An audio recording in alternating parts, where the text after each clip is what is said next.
se je odkril Marinič, dobro je podal Žaler, priložnost zdaj za Radomljane, ki vodijo. Nino Kukovec, 1:0 za Mlinarje v 9. minuti. Žan Žaler je odlično podal proti utekajočemu Mariniču, potem pa dober predložek na bližnjo vratnico, kjer se je res čudovito znašel Nino Kukovec za svoj 4. gol v tej sezoni prve lige Telemach. Mislim, da je celo speto zadev Kukovec.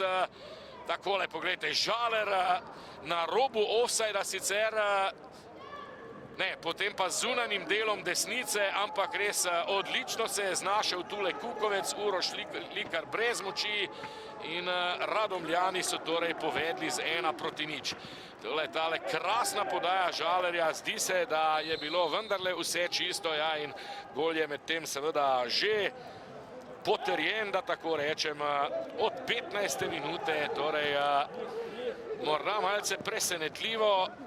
Z prve priložnosti na tekmi na eni ali drugi strani. Bravo Radomlje, 0:1.